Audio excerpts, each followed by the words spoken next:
Candi Simping merupakan salah satu peninggalan sejarah bercorak Hindu dari Kerajaan Majapahit yang terletak di Dusun Kerajaan, Desa Sumberjati, Kecamatan Kademangan, Kabupaten Blitar. Tempat ini memiliki nilai sejarah tinggi karena merupakan perabuan raja pertama Kerajaan Majapahit, Raden Wijaya.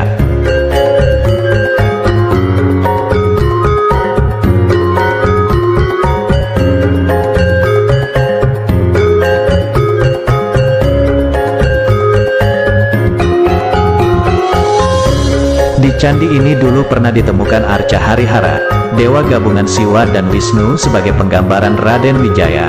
Arca Harihara yang masih dalam kondisi bagus dan utuh ini sekarang disimpan di Museum Nasional Republik Indonesia, Jakarta.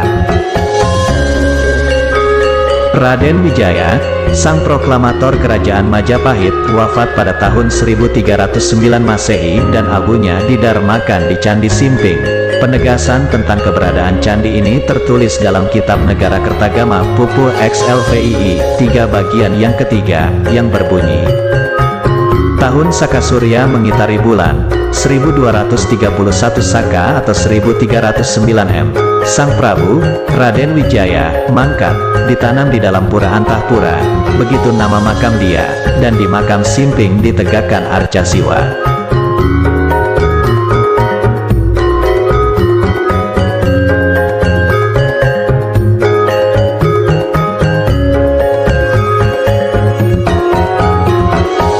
Bangunan Candi Simping saat ini sudah tidak utuh lagi, yang tersisa hanyalah reruntuhan. Namun aura dan nuansa Majapahit masih bisa dirasakan di candi ini. Sehari-hari orang yang berkunjung ke situs bersejarah ini juga tidak banyak. Menurut pengelola, dalam 1 bulan orang yang berkunjung ke tempat ini hanya sekitar 400 hingga 500 orang. Cukup sedikit bila dibandingkan dengan Candi Penataran dan candi-candi lain.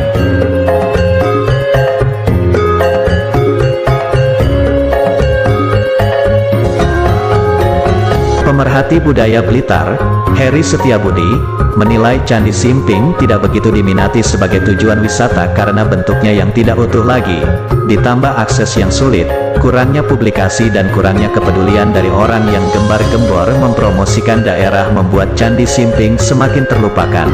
Padahal menurut dia, Candi Simping merupakan representasi kebesaran Nusantara di masa lalu.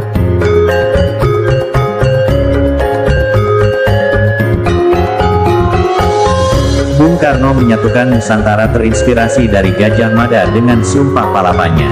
Bicara Sumpah Palapa kita tidak bisa lepas dengan Raden Wijaya, sang pendiri Majapahit. Lalu kenapa orang-orang jarang ke Simping? Genghis Khan saja tidak diketahui kuburannya dan tidak ada artefak yang ditinggalkan tapi harum namanya.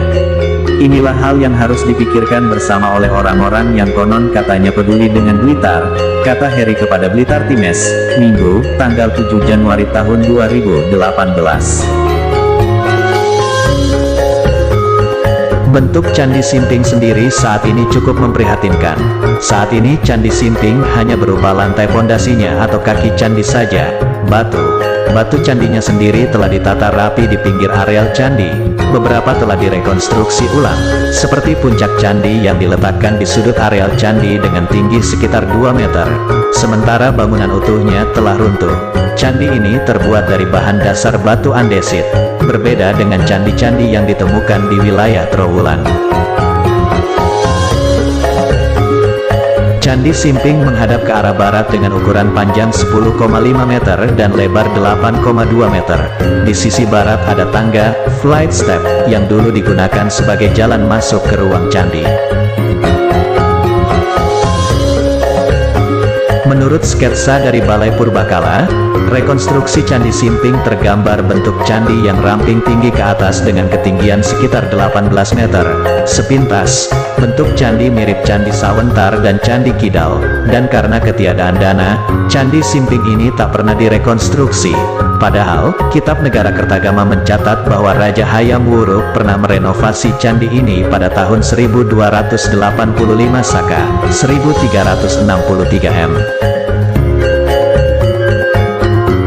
Keprihatinan mengenai kondisi Candi Simping ini membuat sekelompok pemuda, budayawan dan seniman yang tergabung dalam komunitas Sulut Sukma tergerak mengangkat Candi Simping ke permukaan.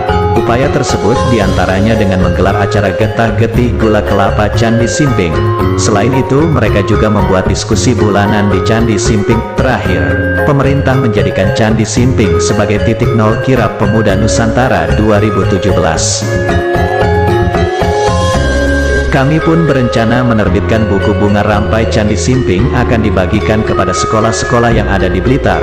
Melalui buku tersebut, diharapkan siswa tidak akan hanya belajar mengenai sejarah, namun juga belajar mengenai hal lain, semisal kehidupan warga sekitar dengan keberadaan Candi Simping di wilayah mereka, kata pengurus Sulut Sukma, Rahmanto Adi. Buku tersebut juga akan memotret hal-hal bersifat antropologis dari Candi Simping, seperti siapa yang berkunjung ke Candi Simping dalam 40 tahun terakhir. Rahmanto bermimpi, suatu saat Candi Simping kembali pada hakikatnya sebagai tempat orang-orang belajar sejarah Majapahit dan mempelajari keteladanan Raden Wijaya, tokoh besar dalam sejarah peradaban Nusantara lama. Ia bermimpi di candi ini kelak akan berdiri sebuah prasasti yang bertuliskan, di tempat ini didarmakan Abu Raden Wijaya, proklamator kerajaan Majapahit, ***.